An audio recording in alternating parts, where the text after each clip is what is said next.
નમસ્કાર મિત્રો, આજકાલ આપણે બહુ જોઈએ છીએ કે ફલાણી જગ્યાએ પુલ તૂટે અથવા કોઈને કોઈ ઘટનામાં આકસ્મિક રીતે નિર્દોષ જનતાઓ હંમેશા મૃત્યુ પામતા હોય છે.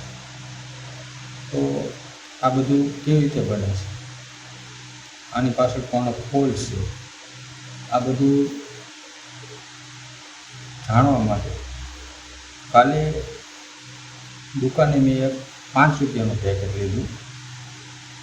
5 રૂપિયાનું પાર્લેજીનું જે પેકેટ આવ્યું, તો એની પાછળ તમે જોશો તો એની મેન્યુફેક્ચરિંગમાં એની ડેટ કઈ તારીખે બનાવ્યું અને કઈ તારીખ એની સીલી છે કે એક્સપાયરી ડેટ ક્યાં સુધી ચાલશે. તો એ 5 રૂપિયાના પાર્લેજીના પેકેટની અંદર એની અંદર શું શું બનાવવામાં આવે છે, શું શું નાખવામાં આવે છે, કઈ કઈ વસ્તુ એની અંદર ઉમેરો ત્યારે બિસ્કિટ તૈયાર કરવામાં આવે છે અને કઈ તારીખથી કઈ તારીખ સુધીમાં એ બિસ્કિટ ચાલશે એ પણ બતાવવામાં આવે છે.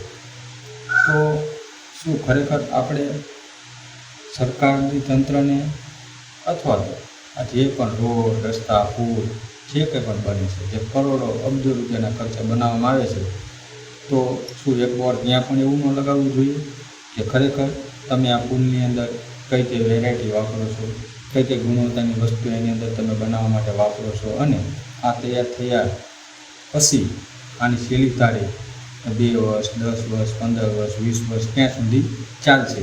શું એ બધું આપણે ખરેખર એક આમ સામાન્ય જનતા તરીકે જાણવાનો અધિકાર નથી? હું તો કહું છું કે ખરેખર દરેક લોકોએ આ સવાલ ઉઠાવવો જોઈએ. જો ધીરે ધીરે આ બધું આપણે સવાલ કરતા જઈશું તો કદાચ સિસ્ટમમાં આજે નહીં તો થોડો ઘણો ધીરે કંઈક સુધારો આવશે. બાકી તો કાયમ આપણે આપણા મોબાઈલની અંદર, વોટ્સઅપની અંદર એક કાયમ એક ઓમ શાંતિ ઓમ, એક મીણબત્તીવાળા 2-3 સ્ટેટસ આ કે કાયમ રાખીએ છીએ અને ઓમ શાંતિ ઓમ એટલે આપણો કેસ પૂરો. પણ ખરેખર જો પબ્લિક જ્યાં સુધી જાગૃત નહીં થાય ત્યાં સુધી આ બધું બનવાનું જ છે. બાકી ક્યારેય તમે નહીં સાંભળ્યું હોય કે કોઈ પુલમાં કે કોઈ ખાડામાં કોઈ મોટો નેતા કે કોઈ મોટો બિલ્ડર કે કોઈ કરોડોપતિ કે જે આ બધી વસ્તુઓ અંદર સંકળાયેલું હોય, જે મૃત્યુ પામ્યો હોય, આની અંદર હંમેશા સામાન્ય અને નિર્દોષ જનતાને આ બધું ભોગવવાનું હોય છે.